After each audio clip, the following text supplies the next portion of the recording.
Well, howdy do there, 10th grade students. This is Mr. Pinder, and today I will be finishing To Kill a Mockingbird, Chapter 31. When Boo Radley shuffled to his feet, light from the living room windows glistened on his forehead. Every move he made was uncertain, as if he was not sure his hands and feet could make proper contact with the things he touched. He coughed his dreadful, railing cough, and was so shaken he had to sit down again. His hands searched for his hip pocket, and he pulled out a handkerchief. He coughed into it, then he wiped his forehead. Having been so accustomed to his absence, I found it incredible that he had been sitting beside me all this time, present. He'd not made a sound. Once more he got to his feet. He turned to me and nodded toward the front door. "You'd like to say good night to Jem, wouldn't you, Mr. Arthur? Come right in." I led him down the hall. Aunt Alexandra was sitting by Jem's bed. "Come in, Arthur," she said. "He's still asleep. Dr. Reynolds gave him a heavy sedative. Jean Louise, is your father in the living room?" "Yes, ma'am, I think so." "I'll just go speak to him a minute. Dr. Reynolds left some—" Her voice trailed away. Her voice trailed away. Boo had drifted to a corner of the room, where he stood with his chin up, peering from a distance at Jem. I took him by the hand, a hand surprisingly warm for its whiteness. I tugged him a little, and he allowed me to lead him to Jem's bed. Dr. Reynolds had made a tent-like arrangement over Jem's arm to keep the cover off, I guess, and Boo leaned forward and looked over it. An expression of timid curiosity was on his face, as though he had never seen a boy before. His mouth was slightly open, and he looked at Jem from head to foot. Boo's hand came up, but he let it drop to his side. "You could pet him, Mr. Arthur. He's asleep. You couldn't if he was awake, though. He wouldn't let you," I found myself explaining. "Go on. Go ahead."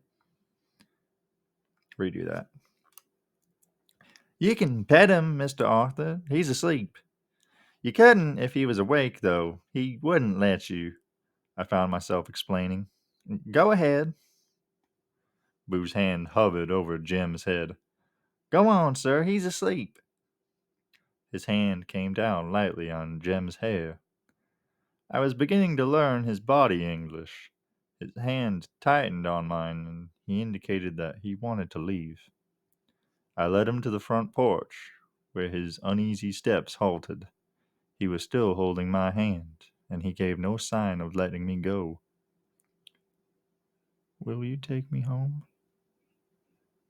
He almost whispered it, in the voice of a child afraid of the dark. I put my foot on the top step and stopped.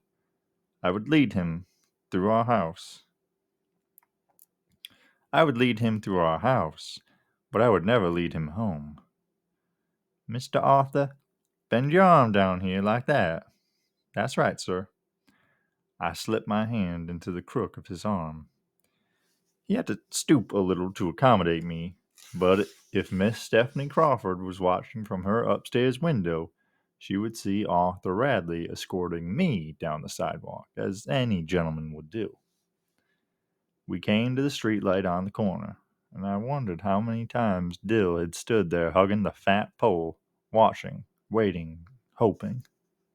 I wondered how many times Jem and I had made this journey, but I entered the Radley front gate for the second time in my life. Boo and I walked up the steps to the porch. His fingers found the front doorknob. He gently released my hand, opened the door, went inside, and shut the door behind him. I never saw him again.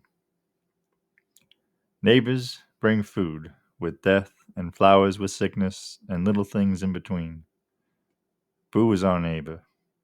He gave us 2 soap dolls, a broken watch and chain, a pair of good luck pennies, and our lives.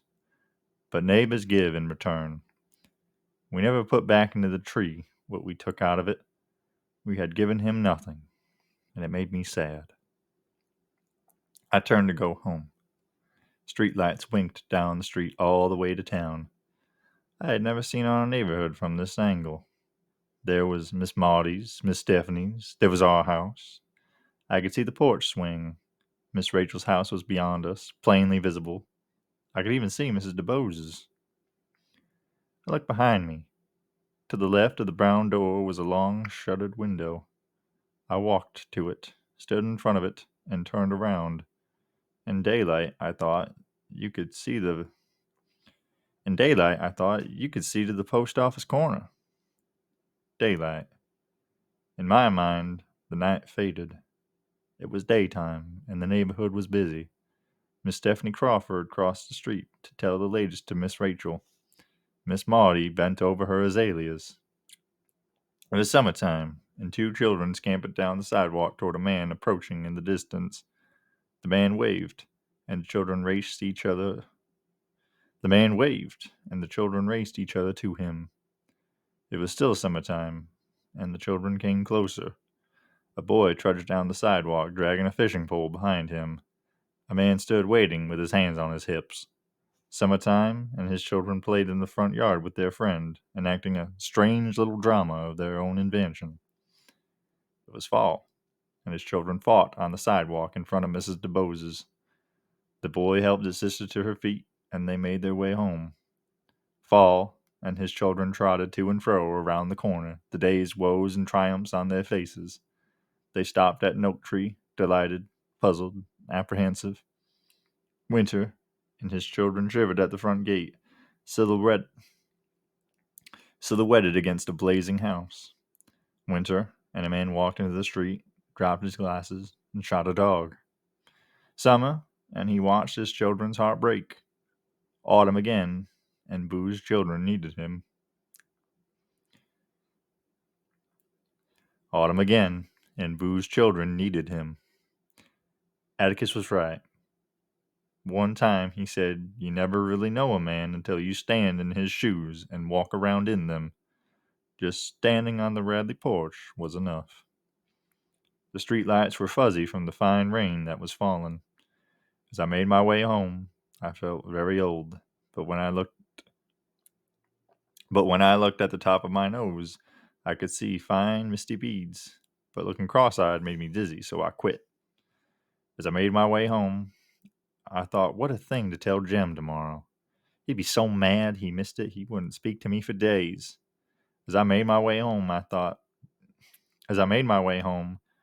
Jem and I would get grown, but there wasn't much else left for us to learn, except possibly algebra.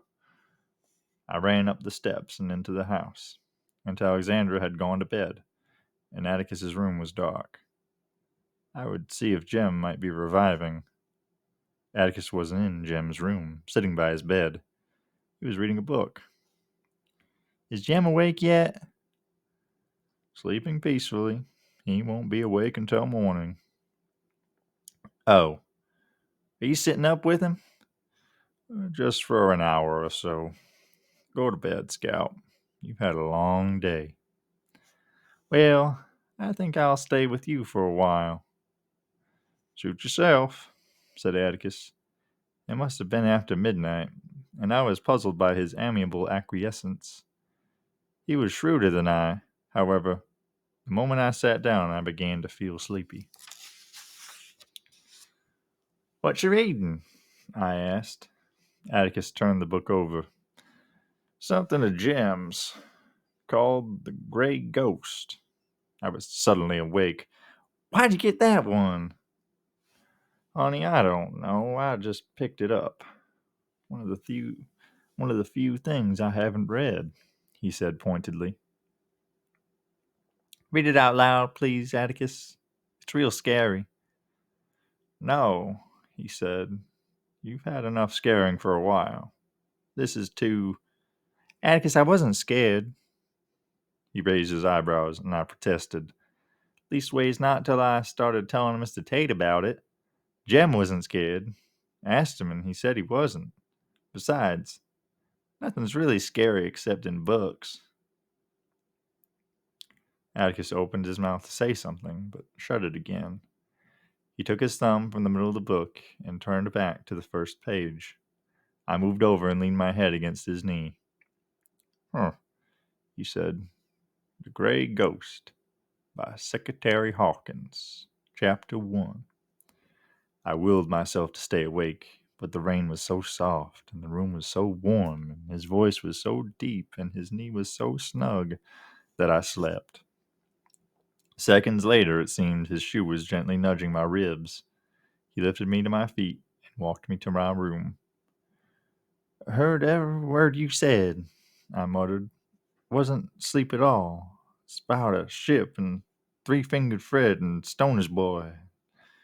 He unhooked my overalls, leaned me against him, and pulled them off. He held me up with one hand and reached for my pajamas with the other. Yeah, and they all thought it was Stoner's boy messing up their clubhouse and throwing ink all over it, and he guided me to the bed and sat me down.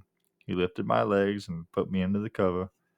And they chased him and never could catch him because they didn't know what he looked like. And Atticus, when they finally saw him, why, he hadn't done any of those things. Atticus, he was real nice. His hands were under my chin, pulling up the cover, tucking it around me. Most people are, Scout, when you finally see them. He turned out the light and went into Jim's room. He turned out the light and went into Jim's room. He would be there all night, and he would be there when Jim waked up in the morning.